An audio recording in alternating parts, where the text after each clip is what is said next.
Сейісті бірден таныды. Сейіс бірақ осы ауылдың бота тайлағына таланып, жалмен құйрықтан атымен ада боп сүңгі кеткен, бұны қапелімде тани алмай қалды. Жалтыр сауыры көк масатыдай күлің-күлің еткен көгала дүненді көлеңдетіп, ортадағы ақ үйге барып түсті. Сосын баяғы әдетінше тұсап жатып, атының тірсегін, шашасын, тұяғын түгел тінтіп қарап шықты. Көлеңкеде қарш-қарш шыбын қағып жатқан қарала төбетті қуып жіберді. Арса-арса қабырғасындағы қатпар жарасына тиісіп, қарала төбетті діңкелеткен көк шыбын енді көгала дөненнің мазасын алар деп сескенді. Асыққа таласып, қызыл шеке болып жүрген екі баланы да «Қасына бармаңдар, асау, теуіп кетеді» деп қорқытып қойды. Ақ үйге сосын барып кірді. Жаулығының ұшын толар сағына жеткізіп, шұбата тартқан ақ үйдің әйелі қолына қара шәйнек ұстап, жер ошақ басына беттеді. Бәйге торы Сейістің шамалы уақытта шыға қоймасын білді. Жерге басын салып еді.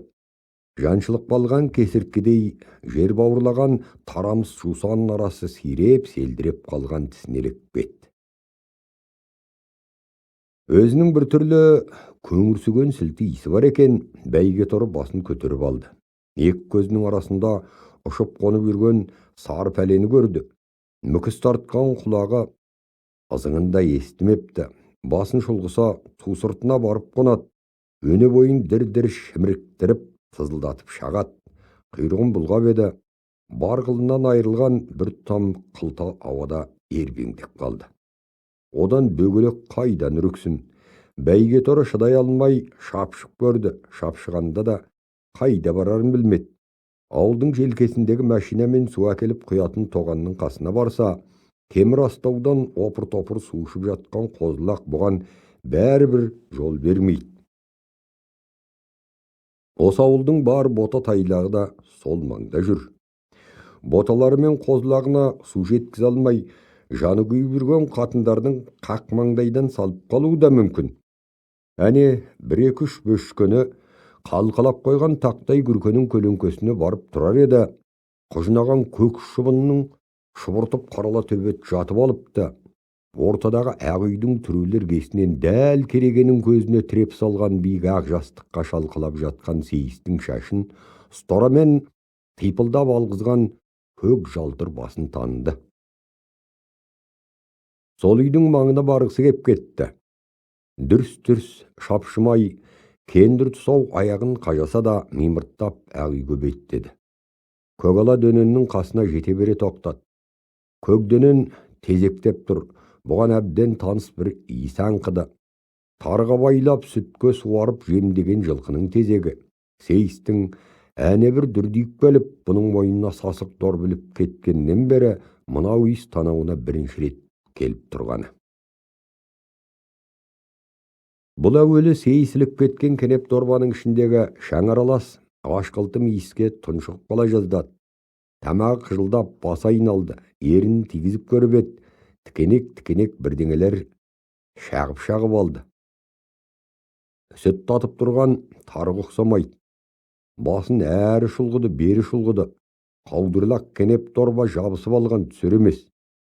Ерегісіп 2-3 күнге дейін бұда таттады. Ерегісіп кенеп дорба да мойнынан түспеді. Енді міне қылшығы ерініңді жыбырлатқан шаңаралас арпаның өзі көзінен бір-бір ұшты. Бәйге торы тарының иісіне құмартып шапшып, көктенінің қасына жақынырақ келіп тұрды. Ту сыртынан дүсір шыққанда көкдөненнің шарайнадай сауыры тұяқ тиген көл суындай дірете қалды. Құлағын қайшылап бұған бұрылды. Жылқы екенін танып, бәсең оқыранып қойды. Көкдөнен неге мазасыздан деп сейсіргеден сығалады. Бәйге торыны бұл жолы да танымады. Әрі құбылып, жайпақ жаға ақ көйлегінің омырауын иығына шегіндіріп желпініп еді. Тағы бір таныс иіс мұның танауын жарып кетті. Жанында қалған алғашқы бөгді иіс те осы еді.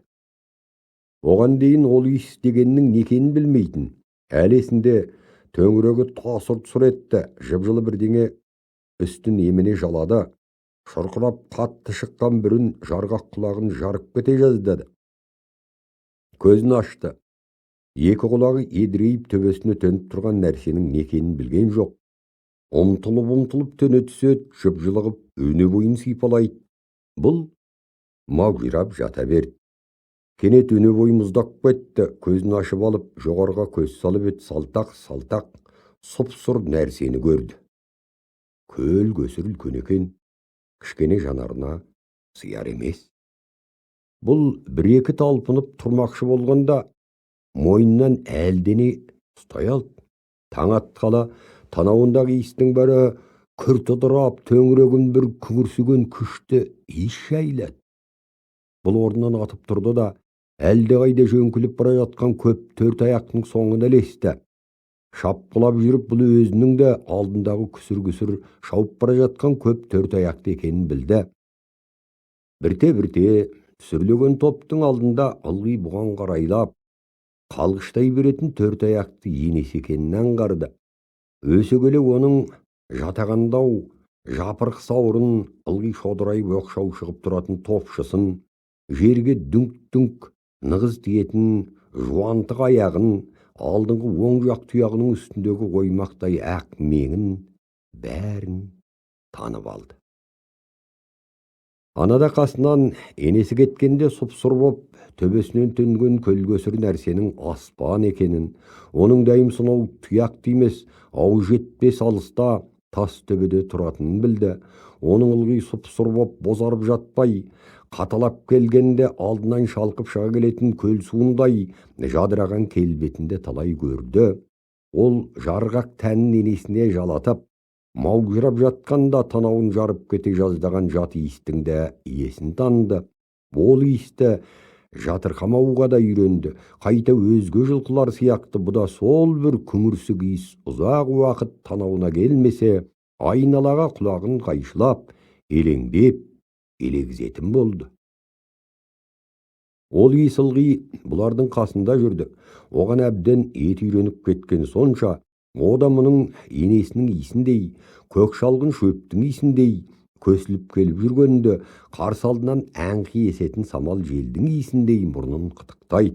Бұл ылғи енесінің соңында томпаңдап жүрмей, сарала жал, қызыл көз кәрайғырдың қайта-қайта қытығына тиіп, үйірден бөліне шауып жүретін өз тұрғылас, ойыншыл жас жылқылар тобына қосылған кезде әлгейс пышақ кескендей тиылды. Бұлар елеңдеп, әрі жүрді, бері жүрді, ол көрінбеді. Бір күні қапталдағы көк төбеден екі атты қылт ете түсті. Біреуінің иығы шошаяды. Жылқы біткен анадайдан көріп бап, шұрқырасып қалды. Бірақ баяғы таныс иіс бәрібір әңқымат. Иығында салақтатып асынып алған ат дорбадан көрі кішілеу қап-қара бірдеңесі бар біреуді бұлардың әрқайсысының өңменінен өткізе сұқ қолын бір-бір шошаңдатты да қасындағыға айғайлап бірдеңе деп ілгері қарай шоқыта жөнелді. Иығы шошайған бұлардың қасында қала берді. Екі аяқтылардың да бәрінің иісі бір-бірдей болмайтын бұл сондан қарған. Әлгі жаңағы екі аяқтыдан маңдайының бәрі қопа, масасы көп, мазасыз қарасудың иісіндей жылымшы өлексі иіс шығады. Бұрынғы елерінде емес, тым шаңқылдақ.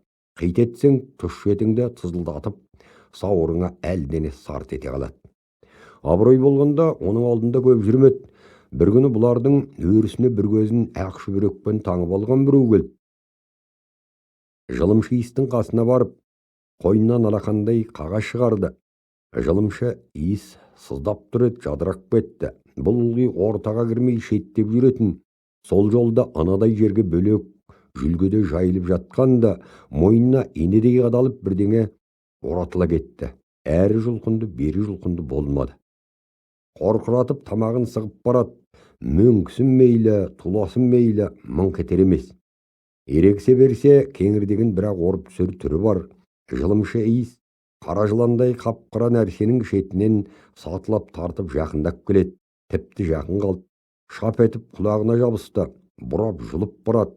Шыңғырып жіберді. Сол екі ортада басына ноқтада түсіп қалды. Жылымшы иіс мұны жетелеп әкеліп, манадан бері жылқының шетінде сырттай бағып тұрған сыңар көз бейтаныс адамға ұстатты. Ол бір қолымен мұның ноқтасын бекемдеп ұстап, екінші қолындағы қамшымен астындағы бурыл шолақты шылп еткізіп тартып қалды. Бұл дір етті. Бурыл шолақ былқ еткен жоқ, жүріп кетті. Бұл көктөбенің бауырында қалып бара жатқан үйіріне қарады. Бұның жаңағы шыңғырған дауысына елеңдесіп, үркердей боп бәрі бір жерге иіріліпті. Басын жерге салған ешқайсысы жоқ, едірейіп қарап тұр. Алдыңғы жақтағы жатаған торы биені өзінің енесін көрді. Басын жұлқи көтеріп, азынап бір кісінеді. Соның арасынша жылқының арғы шетінде құрығы шошайып тұрған жылымшы иіс жылқышыны көз шалып кісінегенін кілт тоқтатты. Каналды қолдау мақсатында бейнежазбаға лайк басып, достарыңызбен бөлісіп, тіркелу батырмасын басып, каналға тіркеліңіз. Келесі бейнежазбаларды жіберіп алмас үшін қоңырауды да басып қойыңыз. Бейнежазбаны соңына дейін көріңіз. Шоқытып бара жатқан бурыл шолаққа бұл да ілесті. Өне бойын ошаған ғажап тастаған сол бір шолақ құйрықтың қайда бастап апаратынын білген жоқ. Мойнынан оқта түскесін амал бар ма, ере берді. Бұлар ұзақ жүрді. Әлденеше өрге де шықты. Бурыл шолақ бүлкіп тартып барады. Екі аяқтың астында рақаттана желеді. Шолақ құйрығында да тыным болмады. Бүлкөң жүрістің ырғағымен оңды солды шелтеңдей береді. Бұ да жетекке үйреніп қалыпты. Тек бурыл шолақтың үстіндегі кісінің қолындағы кішкене таяқтан оның ұшындағы бұдыр-бұдыр шұбар жіптен көзін алмайды. Бірақ ол бұған қамшы сілтеген жоқ. Алдарынан етпеттеп жатып алған аласалау қара тау көрінді. Бірінші рет тас басқан ет.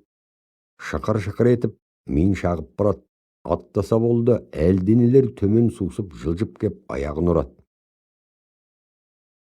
Бұл әлі шор тарта қоймаған балғын тұяғын жасқана басып, өрге итініп шыққан бурыл шолақтың әр адамын қалт жібермей қайталап аттап келеді.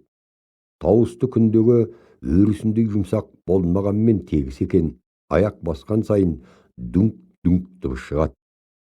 Жіңішке кішкене соқпақ төбе-төбені орағытып өтіп көсіліп жатыр. Кенет қапталдағы қара тұмсықтан айнала бергенде бытырап жатқан қойларды көрді.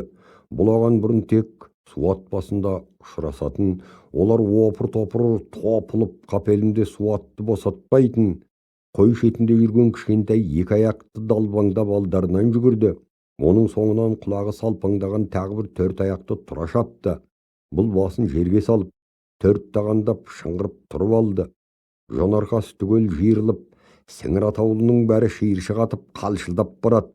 Бурыл шолақтың үстіндегі кісі шаңқ етіп ақырып жіберді. Жүгіріп келе жатқандар сексиіп тұрып қалды. Шолақ бурылдың олармен ісі болған жоқ. Тау үстінің қатқыл, қара сояулау жусанының арасынан еміс-еміс қылаңытқан жіңішке соқпақты бойлап, тып-тып тарта берді. Енді бір жалдан асқанда томпиған қара құрымдай екі үй қылт етті. Үйлерге жақындай бере бурыл шолақ кілт кідірді. Селк етіп бұда тоқтады. Сыңар көз жүргінші атынан түсті. Бұны анадай жерге жетелеп апарды да шошайып шығыр-шығы шығып жатқан темір қазыққа байлап үйіне кірді. Бұл жер бетіне қылтиып шығып тұрған жіп-жіңішке кішкене темірге әрі үркі, әрі таңырқай қарады. Басын кегежектетіп бір-екі тартынып көріп еді, былқ еткен жоқ. Тағы да төрт тағандап тұрағап шіреніп кеп тартынды. Темір қазықтың миына кірер емес. Көзін танып алған адам қайтып көрінбеді. Үйден әйел шығып оттың басына барды. Бұл құлағын тікірейтіп оқыранып еді. Ол да назар аударған жоқ, үйіне қайта кіріп кетті. Бұл тағы да тартынды.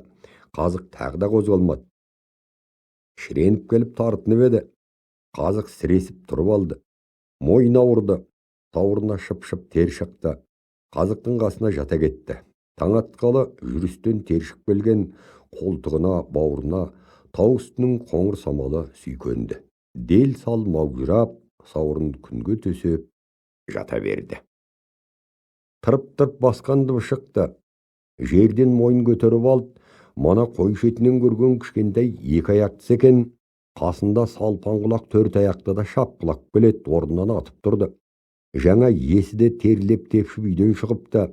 Кегежектеп оқырынып еді, ол шаңқ етіп тағы ақырды.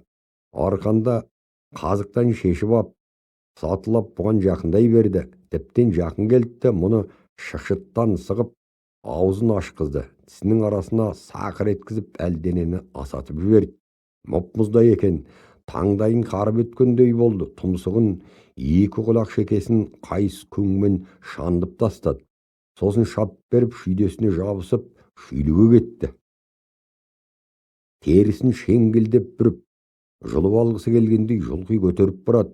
Бұда не болып не қойғанына түсінбей анадай жерге бір-ақ атты. Екі бүйірі солқ ете қалды. Бұл одан әрмен атқыды. Әлгі солқ етіп деген соққы сол жерге жабысып қатты да қалды. Тулап жүр. Әбден шаршап ақтер көктерге түсіп әлі кетіп, тілерсегі дірілдей берген соң бір сәт тынымап, еш шимақ еді. Өкпесін жаншып бара жатқан екі зіл шабына жүгірді, мөңкіп кетті. Екі өкпесі тағы да солқ етті, шыңғырып жіберді. Көзіне тер құйылды. Қос аяқтап көкке шапшып шаншылып тұрып алды. Қыр арқасына жабысқан пәле түсер емес. Тау үстіндегі тарал қапты басына көтере кісінеді. Үн қатар жауап қайтарар ешкім жоқ. Манағы есі тұсақ кеткен жерде жайылып жатқан бурыл шолақ бұл неге кісінеді деп жерден басында көтермеді. Сауырына шыпет деген нәрсе сыз еткізіп қарып алды. Бет ауған жаққа құйғытып ала жөнелді.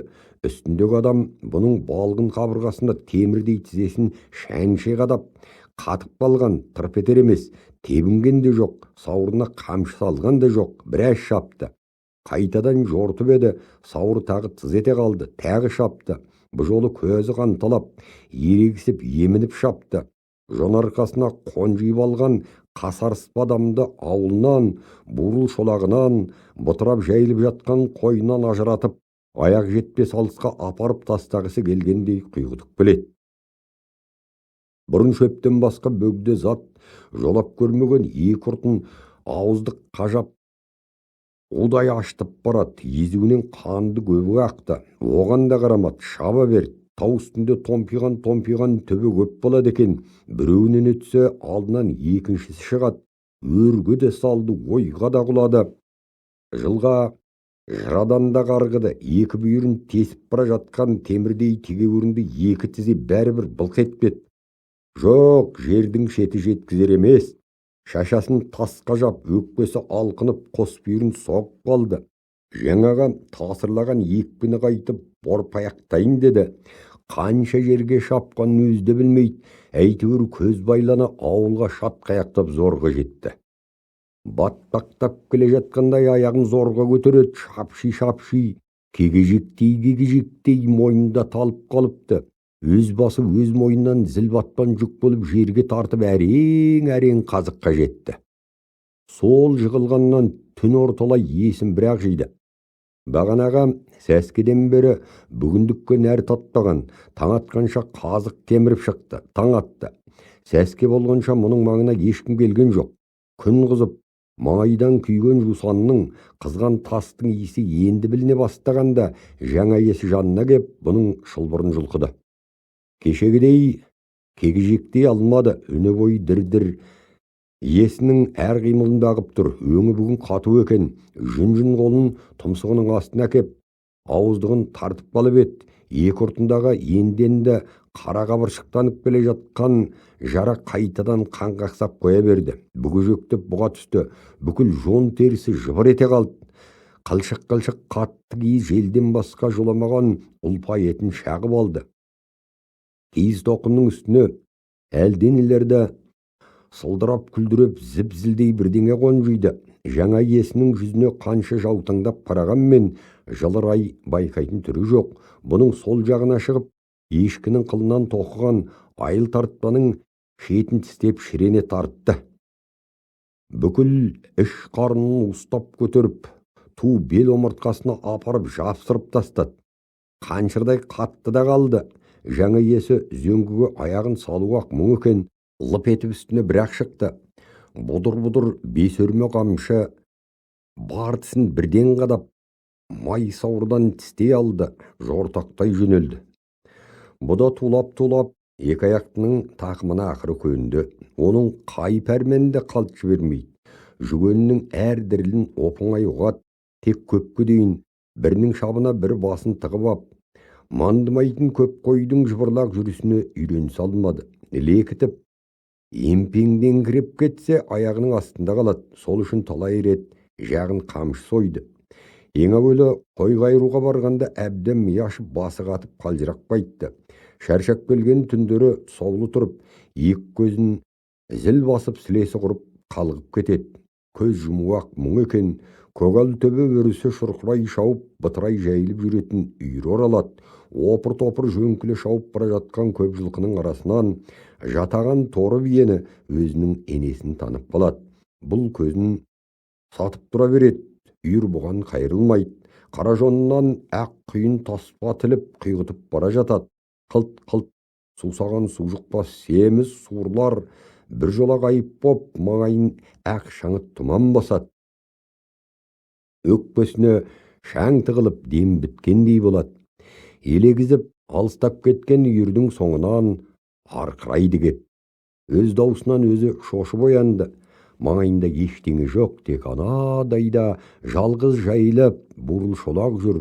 Ол бұл кісі неде екен деп басында көтермейді. Бүкіл жер бетіне біткен түкті осы қазір обып жіберетіндей тұқшыңдай береді.